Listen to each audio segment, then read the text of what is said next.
Okay, now you've joined a group, the next thing you need to do in My Portfolio is to find somewhere to attach all your evidence. Remember, it's your evidence that you're going to use to write your final report.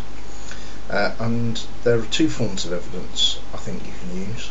One is pictorial, and they may be photographs, or they may be scans of things like receipts or bills or something like that. Or they may be photos to say food you cook or activities you do, that kind of thing. But the other thing is what we've talked about, this weekly piece of reflective writing, where you're really trying to understand how you're coping with the whole lifestyle project scenario. So we'll do that by getting you to write a blog every week, and first thing you need to do is set up a blog. So we're back in the home page for My Portfolio. Click on the My Portfolio tab and you'll see you're in your views board here. You'll need to click on My Blogs. You'll see I've already got one, occasional things that I write about learning and teaching, but you'll need to create one, so you click on the Create Blog tab and you'll need to give it a title. So you might call it your name,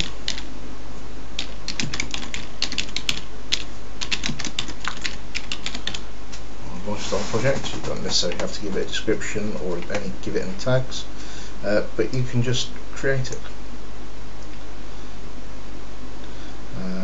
And you can start by writing a post straight away. So you click on the New Post link and it should bring up a text box. This is just a very simple text editor, so you can format it in the usual way.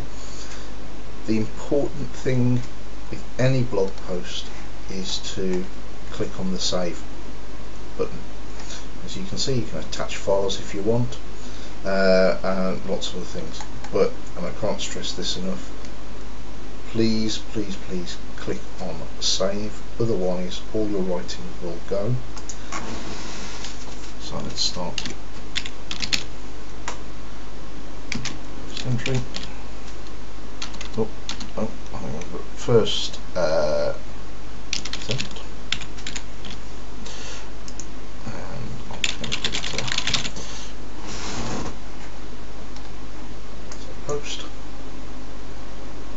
and you should be able to see there's your first attempt and that gobbledygook that I just put in, and again you can keep adding new settings. So here you go, you can see I've had one post in that blog. We also talked about files, so these may be scanned files, there may be image files.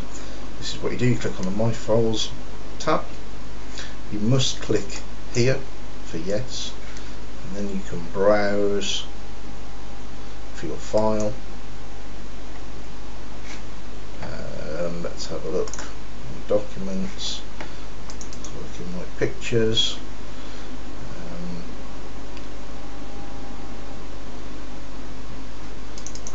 Picture of the cat, should you so wish. It's going to upload it for me. That may take a little bit of time, and I only have 5 minutes for this screencast, in which case I might have to stop it. Nope, there we go, there's the file. Okay, you can actually see you have a space limitation here, so make sure that when you do do load up files and images and what have you, they're relatively small, or they're compressed as a JPEG or what have you. Okay, so there you go, you've got your blog and you've got various other bits of visual evidence. The next screencast will actually look at how I get to see those, so I can keep a track on how you're doing your work.